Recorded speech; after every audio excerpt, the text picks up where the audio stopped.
내가 누려왔던 모든 것들이, 내가 지나왔던 모든 시간이, 내가 걸어왔던 모든 순간이 당연한 것 아니라 은혜였어. 아침 해가 뜨고 저녁에 노을, 봄의 꽃향기와 가을의 열매, 변하는 계절의 모든 순간이 당연한 것 아니라 은혜였어. 모든 것이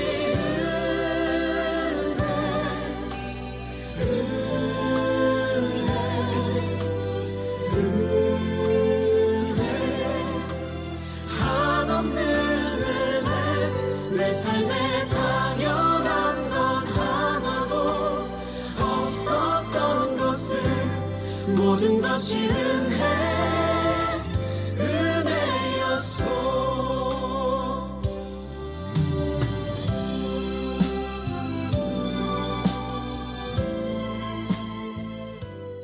함께 기도하겠습니다. 하나님, 이 밤에도 우리를 부르셔서 주님 앞에 예배하게 하시고 찬양하게 하시고 말씀의 은혜를 누리게 하신 것을 감사합니다. 이 시간 주님만 홀로 영광 받아 주옵소서. 예수님의 이름으로 기도합니다. 아멘. 요즘 우리 사회에 큰 충격을 안겨주는 사건들이 많이 일어나고 있죠. 그 가운데서도 젊은 교사들의 죽음은 선교지에 있는 저에게 크나큰 충격이었습니다. 얼마나 힘들었으면 스스로 목숨을 끊을까, 그런 생각을 하게 됩니다. 우리가 가까운 지인이나 또 우리의 가족이 하나님의 부름을 받았을 때 큰 충격을 받게 되죠.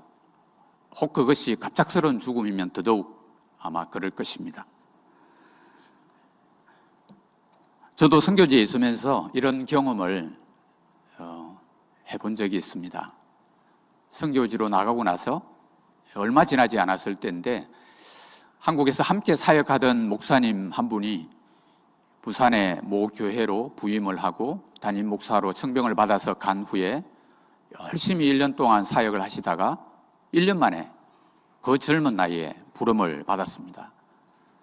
선교지에서 그 소식을 접하고 일이 손에 잡히지 않았습니다.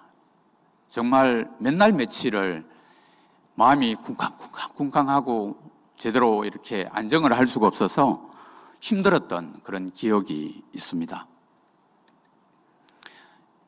오늘 여호수아 1장 본문의 배경은 우리가 잘 아는 것처럼 이스라엘 백성들이 40년 광야 생활을 지나서 모압 평지에 이르렀을 때에 모세가 거기서 죽게 됩니다. 갑작스러운 모세의 죽음이었죠. 때문에 이스라엘 백성들은 큰 충격과 슬픔에 빠졌습니다. 만약 모세가 병들어서 시름시름 이렇게 죽어갔다면 그것이 이스라엘 백성들에게 큰 충격이 아니었을 텐데, 어느 날 갑자기 자신들의 곁을 떠나게 된 것입니다. 성경은 그때 당시의 모세의 모습을 이렇게 기록하고 있죠. 신명기 마지막 장 7절 말씀입니다. 모세가 죽을 때에 나이 120세였으나 그의 눈이 흐리지 아니하였고 기억이 새하지 아니하였더라. 무슨 말씀이죠? 죽을 때가 아닌데 하나님께서 데려가셨다는 말씀이죠. 이스라엘 백성들은 모세를 위해 30일 동안 슬퍼하며 애곡합니다. 그런 후에 오늘 이 본문이 시작되고 있습니다. 여호와께서 여호수아에게 말씀합니다. 왜 여호수아입니까? 신명기 34장에 보면 모세의 리더십이 여호수아에게 이렇게 이양되는 것을 볼 수가 있습니다. 신명기 34장 9절 말씀에 모세가 눈의 아들 여호수아에게 안수하였으므로 그에게 지혜의 영이 충만하니 이스라엘 자손이 여호와께서 모세에게 명령하신 대로 여호수아의 말을 순종하였더라. 하나님께서 모세에게 여호수아에게 안수하여 너의 리더십을 이양하라 말씀하셨고, 하나님의 말씀대로 모세는 여호수아를 위하여 안수기도 했더니 그의 그 지혜와 이런 것들이 다 흘러갔다라는 거죠. 그래서 이스라엘 백성들이 여호수아의 말을 모세의 말씀과 같이 순종했다고 성경은 말씀하고 있습니다. 오늘 하나님은 본문에서 여호수아에게 뭐라고 말씀하죠? 내 종 모세가 죽었으니 이제 너는 일어나 이 백성과 더불어 이 요단을 건너 내가 너희들에게 주는 그 땅으로 가라, 이렇게 말씀하고 있죠. 그리하면 내가 너희 발로 밟는 모든 땅을 너희에게 주겠다 말씀하시면서 그 경계를 딱 지정해서 말씀해 주고 있습니다. 사랑하는 여러분, 여호수아와 이스라엘 백성들은 어디로 가야 합니까? 어느 땅으로 가야 하죠? 네, 가나안 땅이죠. 왜 가나안 땅이죠? 네, 너무 우문인가요? 하나님이 말씀하셨으니까요. 하나님이 지시한 땅이니까요. 하나님이 약속한 땅이니까 가나안으로 가라는 것입니다. 누구에게 약속하셨죠? 아브라함에게 먼저 약속하셨죠. 우리가 잘 아는 것처럼 창세기 12장 1절에서 3절 말씀에 보면 이렇게 기록하고 있습니다. 여호와께서 아브라함에게 이르시되 너는 너의 고향과 친척과 아버지의 집을 떠나 내가 내게 보여줄 땅으로 가라. 내가 너로 큰 민족을 이루고 내게 복을 주어 내 이름을 창대하게 하리니 너는 복이 될지라. 너를 축복하는 자에게는 내가 복을 내리고 너를 저주하는 자에게는 내가 저주하리니 땅의 모든 족속이 누가요? 땅의 모든 족속이 너로 말미암아 복을 얻을 것이라. 어디로 가라고요? 가나안으로 가라. 미디안 광야에서 살고 있던 모세에게 하나님이 나타나셨습니다. 그의 나이 80세. 그러면서 애굽으로 가서 이스라엘 백성들을 인도해 내라고 하십니다. 그러면서 말씀하십니다. 출애굽기 6장 7절 8절 말씀.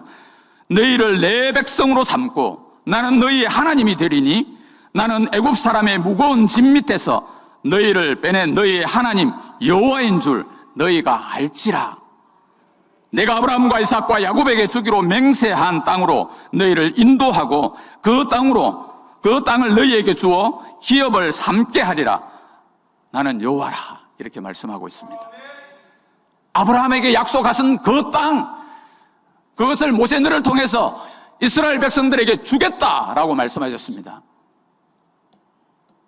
모세는 가나안을 느보산에서 바라만 봤습니다. 들어가지 못했습니다. 그렇지만 그의 뒤를 이어서 여호수아는 이스라엘 백성을 이끌고 그 땅으로 가야 할 사명을 짊어지게 된 것이죠. 그 땅으로 가라, 그렇게 말씀하신 것입니다. 그러면 하나님은 이스라엘 백성들을 가나안으로 인도하여 무엇을 하기를 원하시는 것입니까? 그냥 그 땅에 들어가서 너희들 거기서 풍족하게 먹고 잘 살아, 그것이 하나님의 목적이겠습니까? 창세기 12장 3절에 나와 있는 것처럼 땅의 모든 족속이 너로 말미암아 복을 얻을 것이라, 이것이 하나님의 목적인 것입니다. 이스라엘 백성들을 통해서 이 땅의 모든 족속에게 하나님의 복이 흘러가게 하는 것, 이것이 하나님이 이스라엘 백성들에게 가나안 땅으로 가라라고 말씀하신 그 목적인 것이죠. 이 말씀은 신약 성경에 이렇게 나와 있습니다. 마태복음 28장 19절 20절 말씀, 우리가 너무나 잘 아는 말씀이죠. 그러므로 너희는 가서 모든 민족을 제자로 삼아 아버지와 아들과 성령의 이름으로 세례를 베풀고 내가 너희에게 분부한 모든 것을 가르쳐 지키게 하라. 볼지어다 내가 세상 끝날까지 너희와 항상 함께 있을 것이다. 그렇게 말씀하셨죠. 뿐만 아니라 마가복음 16장 15절 말씀에서도 또 이르시되 너희는 온 천하에 다니며 만민에게 복음을 전가하라 그렇게 말씀하고 있습니다. 선교의 명령이죠. 아브라함에게 말씀하셨던 그 말씀도 선교의 명령입니다. 대를 이어서 모세에게 말씀하셨던 그 말씀도 선교의 명령입니다. 여호수아에게 그 땅으로 가라 하는 그 이유도 선교의 명령입니다.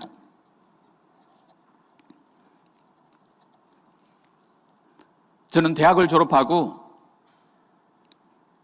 회사에 취업을 했습니다. 이랜드라고 하는 회사였습니다. 저는 그전까지 목회자가 되거나 선교사가 되려고 하는 꿈은 요만큼도 없었습니다. 그냥 교회에서 평신도로 잘 섬기면 되지 그런 마음으로 신앙생활을 했습니다. 마치 여러분들처럼 열심히 새벽기도 나오고 수요 기도에 참석하고 금요 기도에 참석하고 주일이면 찬양 인도하고 그랬습니다. 회사에 입사를 해서 들어갔는데 직원들을 위한 수련회가 있더라고요. 그래서 그 수련회에 갔는데 하나님의 음성을 듣게 됩니다. 네가 나를 위해서 선교사가 되면 좋겠다. 그런 마음을 저에게 아주 강하게 주셔서 거기서 제가 결단을 하게 됩니다. 나는 선교사가 돼야 되겠다. 우리가 결단은 잘 하잖아요. 말씀을 들을 때 나도 해봐야지. 결단은 잘 하잖아요. 근데 실천하기가 쉽지 않죠. 제가 92년도 하나님 앞에 결단을 했는데요. 나가기까지 2005년도에 나갔으니까 꽤 많이 걸렸죠. 머뭇머뭇했습니다. 걱정되는 게 많았거든요. 뒤에 내가 직장을 다 내려놓고 선교를 하면 부모님도 걱정되고 처자식도 걱정되고 걱정되는 게 많더라고요. 머뭇머뭇했습니다.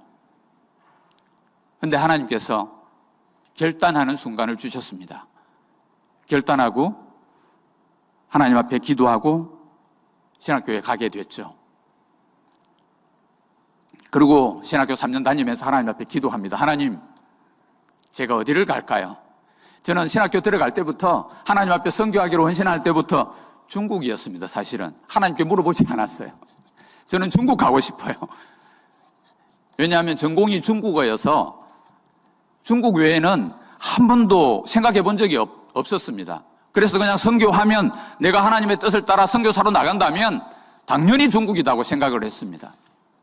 그러니까 여러분 중국이 얼마나 큽니까? 지도를 펼쳐놓고 보면 중국 땅이 어마어마하게 넓죠.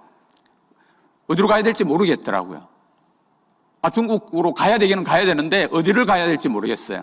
그때부터 이제 하나님 앞에 기도했는데 선교사가 없는 곳, 많이 없는 곳, 그리고 복음화율이 낮은 곳, 미전도 종족이 있는 곳 기도를 했는데 중국 땅 가운데서도 서남쪽에 있는 가장 가난하고 못 사는 한 성에 하나님이 장소를 보여주신데 그게 광서성 난닝이라는 곳입니다. 모르시죠? 아직도 난닝이 어딘지. 저희 중국 선교사들끼리는 난닝구 난닝구 거기서 사역하는구나 뭐 이렇게 얘기하면 알아들어요. 난닝구 이렇게. 예전에 몇 년 전이죠. 김정은이가 트럼프와 회담을 하기 위해서 기차를 타고 쭉 내려가다가 중국하고 베트남 접경에서 한번 새벽에 쉰 적이 있습니다. 기차에서 내려서. 그게 난닝역이었어요. 그때 동생 김여정이가 오빠에게 잿더리를 이렇게 들고 이런 것들이 언론에 이렇게 나온 적이 있어요. 거기가 난닝 땅이었습니다. 그곳에는 쭈앙족이라고 하는 소수민족이 살고 있었는데 중국의 소수민족 가운데 인구가 가장 많은 가장 큰 소수민족이었어요. 근데 제가 들어갈 때 복음화율이 0.1%, 0.2% 정도였어요. 인구가 한 1,500만 정도 되니까요. 한 나라와 보다 크잖아요.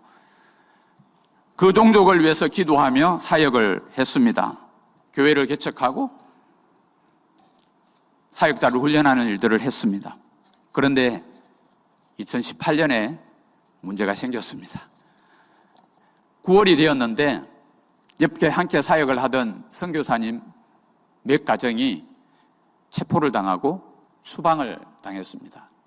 그 중에 한 가정이 저하고 아주 친한 저에게 그 광서 땅을 소개했던 친구였는데 그 가족이 체포를 당했는데 찾을 길이 없었어요. 제가 막 이리저리 뛰어다니면서 수소문을 해봤는데 어디 잡혀갔는지를 모르겠더라고요. 그리고 한 일주일 정도 후에 한국으로 추방되었다는 소식만 듣게 되었습니다. 저희도 위기감이 찾아왔죠. 아내와 저는 짐을 간단하게 챙겨서 일단 피하자 그러고 태국에 있는 치앙마이로 피해서 도망을 갔습니다. 거기서 한 3주 정도 좀 안정되기를 기다렸다가 혹시 우리도 체포하는지 안 해보는지 확인해보자 이러면서 다시 난닝 땅으로 공항으로 들어갔습니다. 감사하게도 저희를 잡지는 않았어요. 그런데 그곳에 나오기까지 시간이 그렇게 오래 걸리지 않았습니다. 12월이 되었는데 저희는 2015년부터 4가정이 함께 팀으로 사역을 했거든요. 한국에서부터 팀으로 간 게 아니라 선교지에서 같이 사역을 하다가 마음이 서로 잘 맞는 사람 4가정이 모여서 교단도 틀리고 성향도 틀리고 나이도 틀리지만 같이 훈련하는 사역을 했습니다. 2018년 12월 7일, 6일, 7일 시골의 한 지역에 들어가서 사역을 하고 돌아오는 길에 옆에 있는 선교사님의 사모님의 전화를 받습니다. 여보, 공안이 찾아왔는데 여권을 가지고 파출소로 와서 등록을 해야 된대. 이렇게 연락이 왔어요. 그러니까 우리가 도착하면 난닝에 도착하면 저녁에 한 7시쯤 될 것 같아. 그랬더니 그러면 도착하는 대로 빨리 파출소로 오세요. 그랬습니다. 운전을 급하게 해서 파출소 앞에 다른 2 선교사님과 저 이렇게 3사람이 타고 있었습니다. 파출소 앞에 차를 주차를 하고 2 선교사님은 공안이 찾는다고 그래서 들어가고 저는 다행히 부르지를 않아서 저는 택시를 잡아 타고 집으로 돌아갔습니다. 집에 간 다음에 한 30분 정도 지났는데 그 불렀다고 하는 그 선교사님의 한 사모님으로부터 연락이 왔습니다. 전화가. 저희 남편과 그리고 함께 있던 그 박 선교사님 부부가 잡혀서 수감이 됐다는 거예요. 나중에 알아보니까 파출소에 들어가니까 패스포트를 다 여권을 다 거두더래요. 그리고는 여권을 돌려주지 않고 어딘가에 놔두고는 이 간 사람들에게 그냥 다짜고짜 손에 수갑을 채웠습니다. 그리고는 데리고 간 거죠. 구치소로. 그런데 감사한 것은 안 그러면 어떻게 되는지도 모를 텐데 그 선교사님 중에 한 사모님은 여권을 내주면서 당신은 필요 없으니까 돌아가시오. 이렇게 했다는 거예요. 그래서 그 사모님이 집으로 가서 저희에게 이 소식을 알려준 것입니다. 난리가 났죠. 구금이 됐으니까요. 어디도 갔는지도 모르고 어디에 수감이 되어 있는지 모르는 상황이고 한국 영사관에 전화도 하고 뭐 했는데 수소문을 했는데 방법이 없었습니다.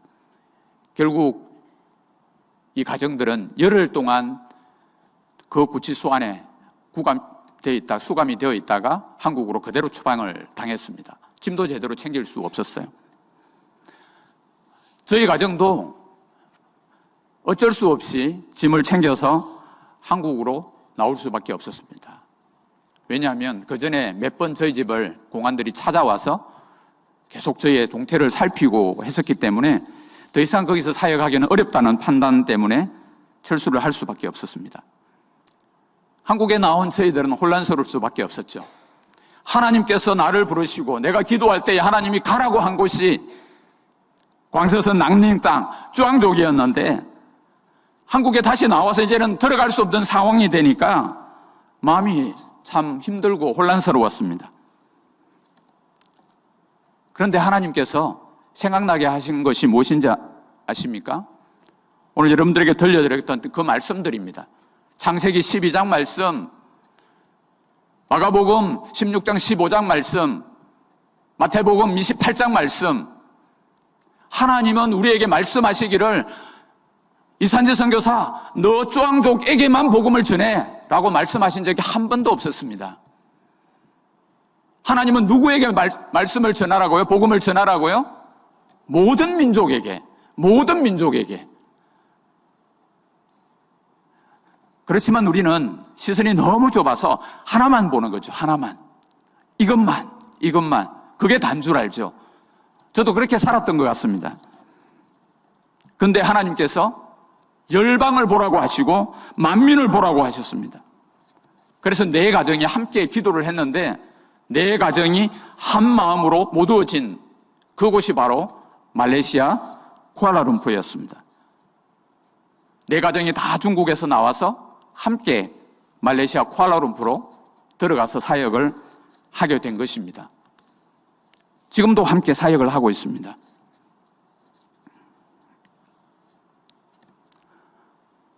처음 그 나라에 들어가면서 저희 마음에도 두려움이 있었습니다. 말레이시아에 들어가면서 제대로 사역을 할 수 있을까?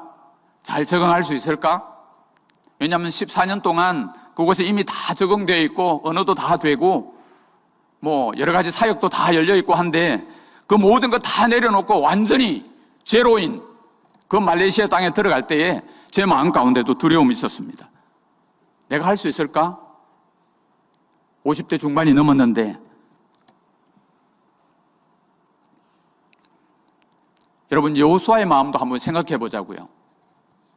자기가 그렇게 따랐던 지도자 모세, 그 위대한 모세, 이스라엘 백성들이 존경했던 모세, 그가 죽고 나서 자기가 리더가 돼서 이 백성들을 이끌고 이제 가나안 땅에 들어가야 되는데 얼마나 마음이 무겁고 두려웠겠습니까?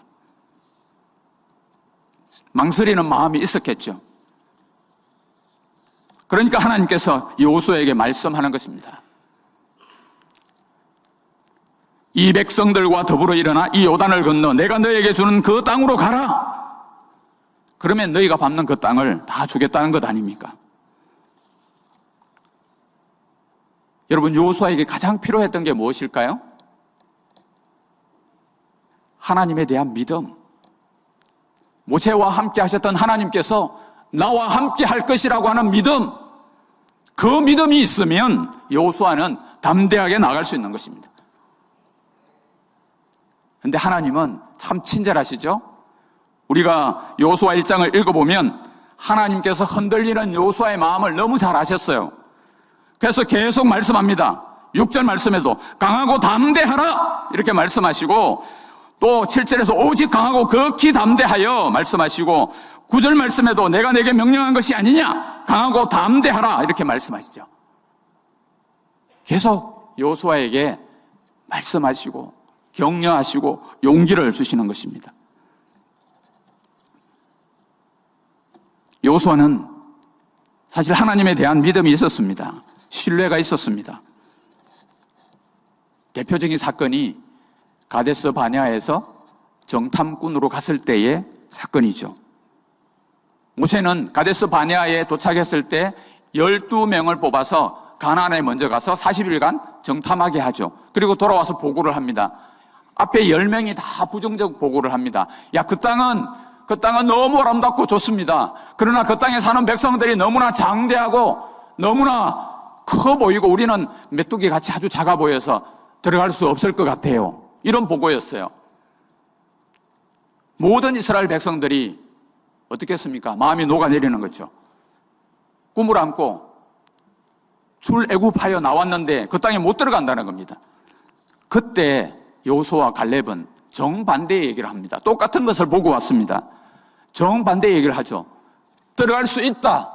그들은 우리의 먹이다 말씀하죠. 왜 그렇게 할 수 있습니까? 하나님에 대한 신뢰, 하나님에 대한 믿음, 그것이 있기 때문에 동일한 것을 받지만 서로 다르게 말할 수 있는 것입니다. 사랑하는 여러분, 우리가 하나님의 말씀에 순종해서 걸음을 내디디려고 할 때 어떤 두려움이 있습니까? 여러분들이 주저주저하는 것이 무엇이죠? 비록 우리 앞에 우리를 주저하게 하고 우리를 두렵게 하는 것들이 있다 할지라도 우리가 여호와 하나님을 향한 그 믿음이 있으면 어떤 장애물도 우리가 극복해낼 수 있는 것입니다. 왜 그렇습니까? 우리 하나님은 신실하신 분이기 때문에 그러시죠. 우리 하나님은 인생이 아니시니까 그러시죠. 민수기 23장 19절은 이렇게 말씀합니다. 하나님은 사람이 아니시니 거짓말을 하지 않으시고 인생이 아니시니 후회가 없으시도다. 어찌 그 말씀하신 바를 행하지 않으시며 하신 말씀을 실행하지 않으시랴 말씀합니다. 하나님께서 그 땅을 주시겠다고 말씀하셨습니다. 하나님께서 인도해 주시겠다고, 하나님께서 밟는 땅은 주겠다고 말씀하셨습니다. 하나님은 신실하신 분이십니다. 약속하신 것을 반드시 이루시는 분이십니다. 하나님이 여러분들에게 약속하셨습니까? 하나님이 주실 줄 믿습니다. 하나님께서 여러분들에게 말씀하셨습니까? 여러분들이 할 수 있도록 힘을 주시는 분인 줄 믿습니다. 여호수아가 약속의 땅으로 들어가기 위해서 하나님의 말씀을 신뢰하는 것 외에 극복해야 하는 장애물이 있었습니다. 그 중에 하나는 슬픔에 빠진 이스라엘 백성들을 이렇게 세우는 것이고요. 또 하나는 요단강을 건너는 것입니다. 두 가지 다 쉽지 않은 일이었습니다. 이스라엘의 지도자가 된다는 것은 하나님의 은혜가 아니면 불가능한 일이었습니다. 인간적으로 생각하면 그렇지 않습니까? 위대한 지도자 모세, 그의 수종자였던 여호수아 비교하지 않겠어요? 큰 교회를 담임하는 목사님이 은퇴하시고 새로운 목사님이 이렇게 오시면 또 비교가 되지 않겠어요, 성도들이? 그러니까 여호수아 입장에서는 얼마나 그것이 큰 부담으로 다가왔겠습니까? 그러나 우리 하나님은 신실하신 분, 앞에도 읽었지만 신명기 34장 9절 말씀에 모세가 눈의 아들 여호수아에게 안수하였으므로 그의 지혜의 영이 충만하니 이스라엘 자손이 여호와께서 모세에게 명령하신 대로 여호수아의 말을 순종하였더라. 하나님께서 여호수아에게 이런 지도력을 주셨단 말입니다. 두 번째는 요단강을 건너는 것입니다. 이 요단을 건너라고 말씀하고 있습니다. 가나안으로 들어가기 위해서는 반드시 요단을 건너야 합니다. 피할 수 없는 장애물입니다. 여호수아 3장 15절에 보면 그때의 요단강의 상태를 이렇게 기록합니다. 요단이 곡식 거두는 시기에는 항상 언덕에 넘치더라. 물이 많습니까? 적습니까? 물이 가득, 요단강에 가득 찼다는 것이죠. 요즘에 이스라엘의 성지순례를 가보면 요단강가를 가보잖아요. 그러면 지금 우리가 성경을 읽을 때 이때와는 너무나 상황이 많이 달라졌어요. 지금은 가면 그야말로 동네에 있는 도랑 같아요. 조그만한. 근데 오늘 여호수아 3장 15절 말씀을 보면 물이 가득해서 이 넓이도 엄청 넓었다는 거죠. 1.5km, 2km, 깊이도 3m, 4m 되는 그런 물이라는 겁니다. 그것을 이스라엘 백성들을 데리고 약 200만 정도 될 것 아닙니까? 그 사람들을 데리고 이 요단강을 건넌다는 것은 어쩌면 너무나 불가능해 보이는 그런 일이었을지도 모르겠습니다. 그런데 하나님은 어떻게 하십니까? 여호수아에게 비책을 다 가르쳐 주시죠. 어떻게 건너라고 말씀하십니다. 그 말씀대로 순종하여 제사장이 법궤를 메고 요단강 중앙에 들어갔습니다. 그랬더니 물이 위로 쌓이죠. 멈추어지죠. 그리고 마른 땅같이 이스라엘 백성들이 다 건너게 되었습니다. 놀라운 하나님의 은혜죠.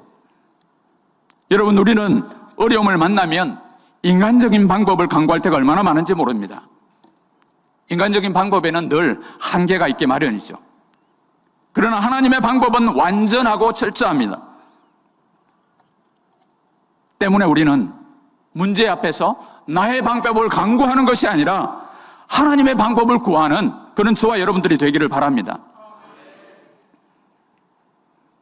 저도 선교지에 들어갔을 때 여러 가지 어려움이 많이 있었습니다. 올해가 19년 차니까요. 그 긴 시간 동안 얼마나 여러 가지 일들이 있었겠습니까?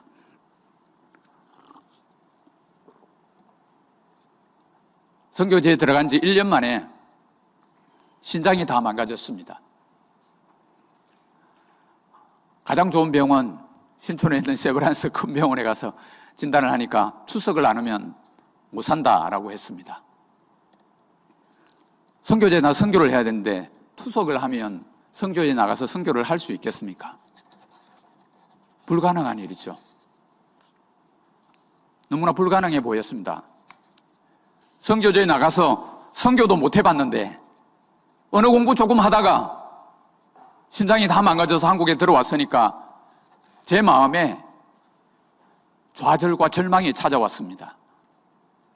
하나님에 대해서 막 원망이 찾아왔어요. 하나님이 잘못한 것도 아닌데. 그런데 하나님께서 저에게 무릎 꿇게 하셨어요. 기도하게 하셨어요. 참 신기하게도 하나님 무릎 꿇는 순간 투석을 하면서도 선교지로 가라 이런 마음을 주시더라고요. 갈 수 있어, 할 수 있어, 넌 할 수 있어 이런 마음을 주셔요. 그래서 제가 하나님 앞에 제가 그러면 투석하면서 가겠습니다. 그러고 준비를 했습니다. 정말 목막 투석을 하면서 준비를 했죠. 근데 하나님은 그렇게 나가고자 하는 저를 그냥 두지 않으셨어요. 동료 선교사를 통해서 신장을 새 걸로 바꿔가지고 다시 선교지로 나가게 하셨어요. 하나님 이렇게 일하시더라고요. 이번에 말레이시아 들어갔는데 또 다른 어려움이 왔습니다. 하루는 식사를 하고 집에 있는데 갑자기 머리가 빙 돌면서 천장이 뱅글뱅글 팽이가 돌듯이 뱅글뱅글 도는 거예요. 그러면 어떻게 되는지 알죠? 속에 있는 게 다 나옵니다. 그냥 방바닥에 온통. 정신을 못 차렸습니다. 그냥 엎드려서 대굴대굴 굴렀어요. 아내가 119를 불러서 근처에 있는 병원에 찾아가서 입원을 하고 진단을 하니까 메니에르라는 병이었어요. 이 병이 한번 찾아오면 아무것도 할 수 없어요. 그냥 눈 쫙 감고 가만히 누워서 움직이지 않는 방법밖에 없는 거예요. 약을 먹어도 듣지 않더라고요. 말레이시아에 들어간 지 6개월 조금 지날 때였습니다. 어떻게 해야 되나? 근데 하나님께서 또 낫게 하셨어요. 근데 한번 낫게 하면 끝이면 좋은데 2년 있다가 다시 한 번 더 재발한 거예요. 병원에 가서 다시 의사 선생님과 상담을 하니까 두 청력의 차이가 너무 커서 나타나는 병이니까 한쪽 청력을 죽이면 괜찮을 거라 이렇게 말씀하셨어요. 그래서 한쪽 귀를 죽였습니다. 그래서 저는 이쪽 귀밖에 들리지가 않습니다. 오른쪽에서 말씀을 하시면 제가 알아듣지를 못해요. 그래서 아마 혹 어떤 분들은 오른쪽에서 말씀하시다가 제가 반응이 없으면 저 선교사 이상한데? 뭐 이럴 수도 있어요. 듣는 게 되게 불편합니다. 많은 사람이 좁은 공간에 있을 때 서로 막 이렇게 얘기하면 그게 와글와글하게 이렇게 들려서 너무 이게 힘들고 스트레스가 됩니다. 그럼에도 불구하고 하나님은 저를 그 땅으로 가게 하시고 이 말레이시아 땅 가운데 사역하게 하셨어요. 말레이시아는 독특한 나라입니다. 땅도 둘로 나눠져 있습니다. 서말레이시아, 동말레이시아. 인구 3,400만, 서말레이시아에 2,800만 살고 있고 동말레이시아 한 600만 정도 살고 있습니다. 인구 구성도 다양해요. 말레이족들이 한 65%, 화교가 한 25%, 그리고 인도계가 7% 정도, 나머지 소수민족 이렇게 구성되어 있어요. 그러다 보니까 종교도 다양하죠. 말레이족들은 대부분 이슬람을 믿습니다. 그래서 약 61%가 이슬람이고 불교가 한 20% 정도 되고 기독교가 한 9% 정도 됩니다. 힌두교가 6.3%. 공식적으로 말레이시아는 이슬람 국가입니다. 그래서 하루에 5번씩 기도를 해요. 기도를 하는데 자기들 교회당에 모여서 이렇게 모스크에 모여서 막 열심히 우리처럼 이렇게 기도하면 얼마나 좋겠어요. 그렇게 기도하지 않고 여러분들 가보신 분들 아시죠? 마이크를 크게 틀어놓고 한 사람이 큰 소리로 주문을 외웁니다. 새벽부터 저녁까지. 그러니까 얼마나 힘들겠어요. 안 믿는 사람들은, 이슬람이 아닌 사람들은 얼마나 힘들겠어요. 그것 때문에 스트레스 받는 선교사님들도 많이 있습니다. 여러분, 우리가 하나님의 말씀을 따라 새롭게 시작하려고 할 때에 모든 것이 순조로우면 좋겠지만 그렇지 않은 경우들도 많이 있습니다. 저처럼 이렇게 건강에 어려움이 있는 분들도 있고요. 어떤 분들은 재정의 어려움을 겪는 분들도 있습니다. 가정의 어려움도 있죠. 가족의 반대가 있을 수도 있습니다. 결혼하신 분들은 배우자의 반대도 있을 수 있습니다. 혹은 관계 때문에 어려움을 겪는 분들도 있을 수 있습니다. 이런 장애물들이 우리가 하나님의 말씀에 순종하여 그 땅으로 가라고 할 때 발을 내디디는 것을 주저주저하게 만들 수 있습니다. 그러나 그것들을 극복해야만 미래로 나아갈 수 있습니다. 요단을 건너야만 가나안 땅에 들어갈 수 있는 것처럼 우리 앞에 놓여 있는 그 장애물들을 뛰어넘을 때 우리가 한 단계 더 성숙해질 수 있고 한 단계 더 앞으로 나아갈 수 있는 것입니다.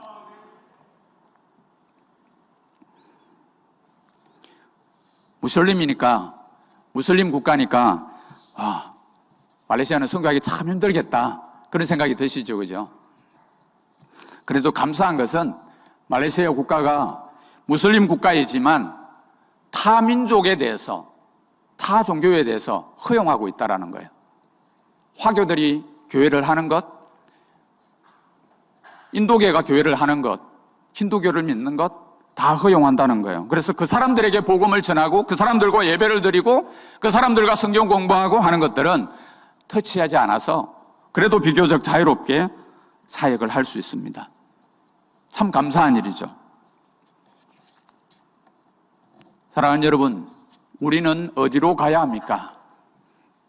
하나님은 여호수아에게 요단을 건너 그 땅으로 가라 말씀하셨는데 여러분은 어디를 향해 달려가고 있습니까? 어디를 향해 가야 합니까? 하나님이 우리에게 주신 비전을 향해 가야 되겠죠. 우리 각자에게 주신 비전을 향해 달려가야 할 것입니다. 여러분들 가운데는 나는 하나님이 나에게 말씀하신 것이 뭔지 모르겠어 라고 말씀하실 수도 있습니다.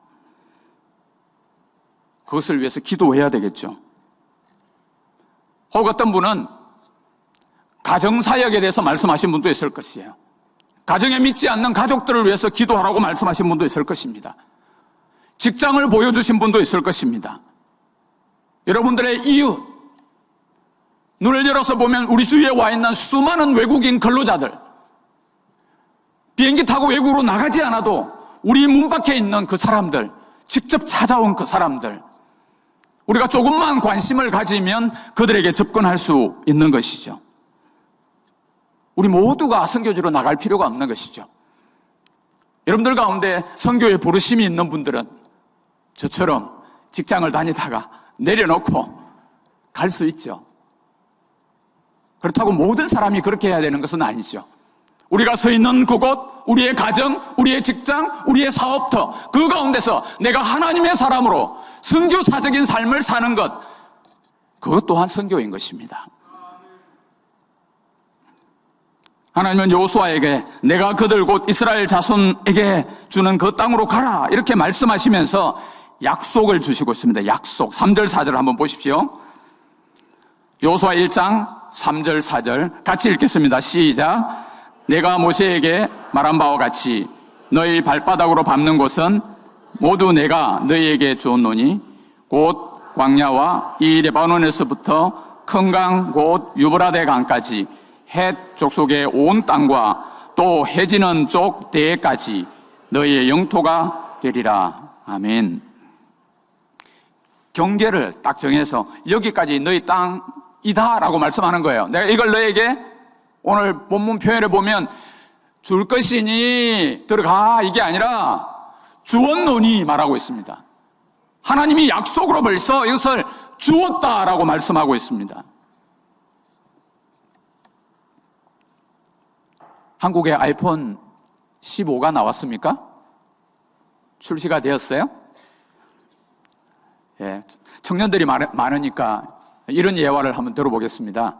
남자친구가 교제하고 있는데 여자친구에게 말합니다. 예를 들면 10월 16일 날 아이폰이 출시를 한대 한국에서 내가 며칠 전에 저 남포동에 있는 아이폰 매장에 가서 네 이름으로 아이폰 15 프로 내가 예약을 해놨어. 그 날짜에 네 신분증 가지고 가서 찾기만 하면 돼. 만약에 이렇게 얘기했다고 하면 그 남자친구가 나에게 아이폰 15를 줄 것입니까? 아니면 준 것입니까? 이미 준 것이죠. 내가 그 약속을 믿고 그날 그 매장에 가서 내 신분증 가지고 와서 찾기만 하면 되는 거예요. 그러면 내 것이 되는 거죠. 하나님이 지금 그렇게 말씀하시는 것입니다. 이미 줬다. 네가 그 땅을 밟기만 하면 된다라고 말하는 거죠. 문제는 여자친구가 그 남자친구의 말을 믿느냐 안 믿느냐의 문제죠. 뻥치지 마. 네가 그럴 리가 없어. 만약 이러면서 그 매장에 그 날짜에 안 가면 자기 게 안 되는 거죠. 그런데 자기 남자친구의 말을 믿고 와, 내 남자친구가 나를 위해서 이렇게까지 마음을 썼단 말이야? 그리고는 그 날짜에 정말 가서 신분증 내밀면 자기 게 되는 거잖아요. 여러분, 하나님의 축복은 늘 이렇게 약속의 형태로 되어 있습니다. 약속의 형태로. 말씀을 가지고 예를 들어볼까요? 요한복음 1장 12절 말씀. 영접하는 자, 곧 그 이름을 믿는 자들에게는 하나님의 자녀가 되는 권세를 주셨으니. 아멘. 줄 것이니가 아니잖아요. 주셨으니 이미 줘놨단 말입니다. 누구든지 믿기만 하면 하나님의 자녀가 된다라고 이렇게 말씀하시는 거죠. 될 거야가 아니라 이미 된다, 이미 되었다라고 말하는 겁니다. 하나님에 대한 신뢰가 있어야 가능한 일입니다. 하나님에 대한 믿음이 있어야 하나님의 자녀가 되는 것이죠.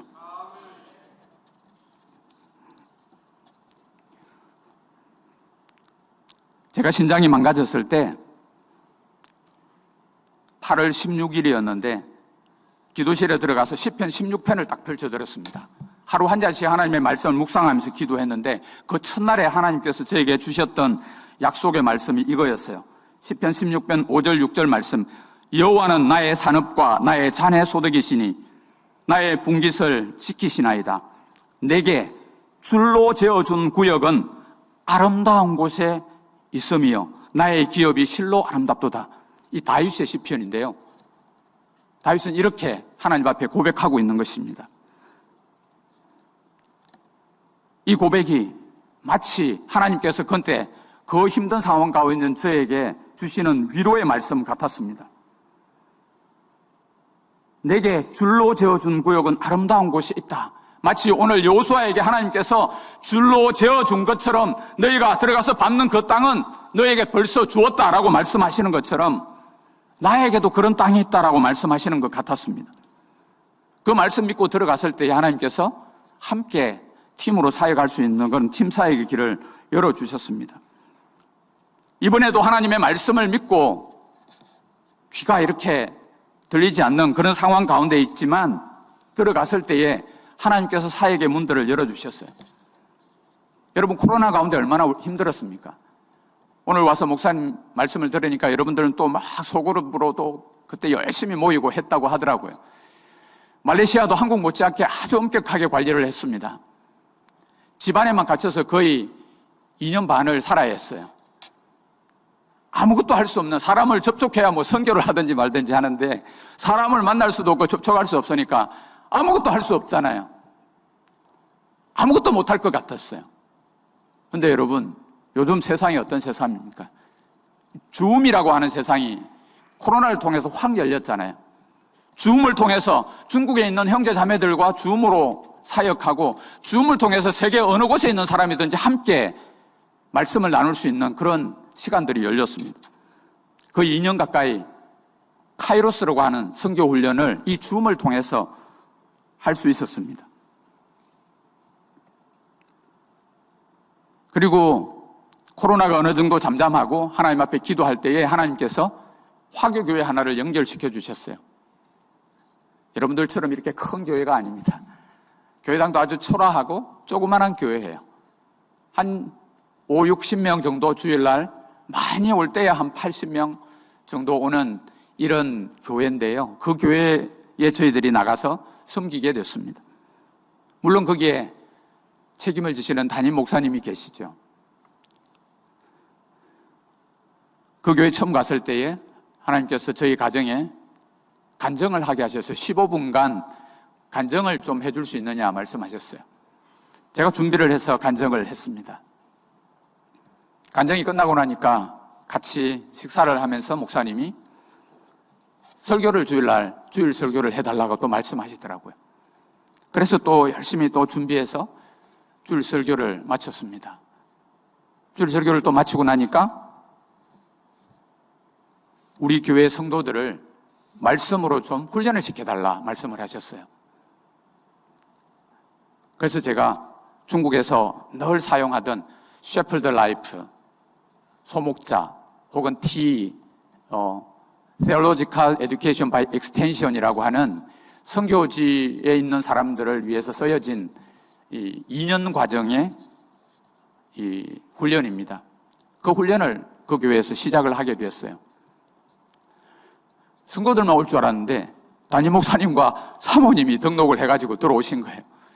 그런데 얼마나 겸손하게 열심히 성도들에게 모범을 보이면서 하시는지 제가 인도를 하면서 은혜를 많이 받고 있습니다. 지금 한국에 와서도 줌을 통해서 지금 하고 있어요. 뿐만 아니라 말레이시아 동부에는 교회가 많이 없습니다. 그래서 그 지역에 교회를 개척하기 위해서 이 목사님이 내 교회와 연합하여 사역을 하는데 저보고 함께 같이 가자고 하더라고요. 그래서 그 첫 모임을 하는 모임에 가서 저보고 설교를 하라 그래서 같이 설교를 하고 그 땅을 위해서 함께 교회가 개척될 수 있도록 함께 기도하고 사역하고 있습니다. 말레이시아에 들어가서 그동안 보지 못했던 한 부류의 사람들을 하나님 보여주셨는데 그 사람들이 바로 난민입니다. 여러 가지 이유로 자기 나라에서 자유롭게 신앙생활을 하지 못하고 혹은 여러 가지 이유로 자기 나라를 떠나서 이 남의 땅에 와 있는 사람들, 유엔에 등록된 인구만 20만 명입니다. 말레이시아에 있습니다. 등록되지 않은 사람들은 그보다 훨씬 더 많을 것이라고 짐작을 합니다. 그 가운데 15만 명이 미얀마 사람들이에요. 우리가 뉴스를 통해서 미얀마에 내전이 계속 있고 지금도 끝이 안 났다는 상황을 알 것입니다. 미얀마 북쪽에 있는 이 소수민족들이 정부가 모든 걸 다 막아서 살 길이 너무 막막하여 젊은이들이 육로로 태국을 거쳐서 말레이시아까지 넘어오고 있습니다. 그 사람들의 가장 큰 어려움은 자녀 교육이에요. 젊은 사람들이 많이 와 있는데 자녀들을 교육할 방법이 없습니다. 말레이시아 국립학교에서는 받아주지를 않습니다. 그렇다고 인터내셔널 스쿨에 보내려고 하니까 학비가 너무 비싸서 아이들이 집에 방치되어 있어요. 이것을 본 많은 선교사들과 교회들이 난민센터라고 그래서 조그만하게 장소를 임대해서 아이들을 불러 모아서 아침부터 오후까지 이렇게 아이들을 돌보고 그들에게 영어를 가르치고 하는 그런 사역을 하고 있습니다. 저희 팀에서도 지금 그 사역을 2021년 11월부터 그 사역을 하고 있습니다. 저희 센터의 이름은 Joyful Learning Center, 즐겁게 배우는 그런 센터라는 의미로 지었는데요. 38명의 아이들이 있습니다. 만 3.5세부터 시작해서 3살 반부터 시작해서 지금 초등학교 3학년 정도 아이들까지 있습니다. 교사가 6명, 미얀마 교사, 그리고 이란 교사. 아침 9시부터 오후 3시까지, 월요일부터 금요일까지 이 사역을 하고 있습니다. 섬기고 있습니다. 이 가운데 가장 중요하게 여기는 것은 뭐냐면 매일 아침 9시부터 10시까지 하는 말씀 공부 시간입니다. 말씀을 듣고 말씀을 외우고 하는 시간이요. 근데 아까 영상에 본 것처럼 3살 반짜리 걔가 영어로 하는 거예요. 잘 안 들렸겠지만 시편 23편을 외우는 거거든요. 시편 1편도 걔가 외우고요. 23편도 외우고요. 마태복음 5장도 외워요. 3살 반이 매일 아침 9시부터 10시까지 매일 그걸 하니까 아이들이 스펀지처럼 하나님의 말씀을 쑥쑥 빨아들이는 것을 보게 되었습니다. 우리의 소망이 이 말씀에 있습니다. 말씀을 가르치면 이 아이들이 자라서 하나님의 사람이 되는 거죠. 말씀대로 살아가는 거죠. 말씀이 그 안에 역사하면 그가 어디 가든지 하나님의 사람으로 빛을 발할 수 있는 것이죠. 그래서 저희는 안식년을 마치고 가면 좀 더 이 센터를 확장해서 더 많은 좀 아이들을 받아서 섬기기를 원합니다. 여러분들이 기억나실 때마다 이 센터를 위해서 함께 기도해 주시면 좋겠습니다. JLC, Joyful Learning Center. 여러분, 우리가 신앙생활 하다 보면 우리를 낭만케 하는 슬픔의 자리도 있습니다. 때로는 우리가 여러 가지 일을 하다가 실패할 수도 있죠. 실패의 자리도 있습니다. 또 어떤 것은 우리를 매우 두렵게 해서 어떤 것도 할 수 없게 만드는 그런 자리도 있습니다. 하나님은 그 자리에서 일어나라고 오늘 말씀하십니다. 여호수아에게 말씀하신 것처럼 이 백성과 더불어 일어나 말씀하시는 것처럼 그 자리에서 일어나라고 말씀합니다. 이 예화만 여러분들에게 들려드리고 오늘 말씀을 마무리하려고 합니다. 위대한 종교개혁자 마틴 루터가 종교개혁을 막 열심히 하려고 할 때에 교황청과 부딪혔죠. 반대를 직면하게 됐죠. 교황청이 종국에는 이런 명령을 내립니다. 누구든지 루터를 죽여도 좋다. 이 소식을 접한 루터가 마치 엘리야가 낭망했던 때처럼 절망하고 있었어요. 누구든지 루터를 죽여도 좋다 이렇게 말할 때에 마음에 낙심이 되고 낙담이 되었어요. 그리고 집에 이렇게 앉아 있는데 갑자기 그의 아내 카타리나가 상복을 입고 곡을 하면서 집에 들어온 거예요. 루터가 깜짝 놀라서 아니 여보 누가 죽었어? 왜 곡을 하오? 뭐 이렇게 물으니까 예 하나님이 죽었습니다 그랬어요. 루터가 화가 났죠. 아니 하나님이 어떻게 죽을 수 있단 말이에요. 그 아내가 루터에게 말합니다. 맞습니다. 하나님은 죽을 수 없지요. 그런데 당신은 마치 하나님이 죽은 것처럼 그러지 않습니까? 루터가 큰 깨달음을 얻었습니다. 그래서 결국에는 종교개혁을 완성했다는 그런 감동적인 스토리죠. 여러분, 어떤 장애물이 우리를 낙담케 하는 일이 있다 하더라도 그 자리에 주저앉지 말고 다시 일어나서 하나님께서 우리에게 가라고 하는 그 땅, 하나님께서 우리에게 보여주시는 그 땅으로 달려가는 저와 여러분들 되시기를 주님의 이름으로 축복합니다. 하나님 아버지, 오늘 이 여호수아 1장 1절의 4절의 말씀을 통해서 우리에게 다시 말씀해 주신 것을 감사합니다. 우리 마음 가운데 실망하거나 낙담하거나 주저하거나 두려워하는 마음이 있다면 주님 그거 다 거두어 가시고 다시 일어나 하나님께서 우리에게 보여주신 그 땅을 향해 달려가는 저희들이 되게 해 주옵소서. 감사를 드리며 예수님의 이름으로 기도합니다. 아멘.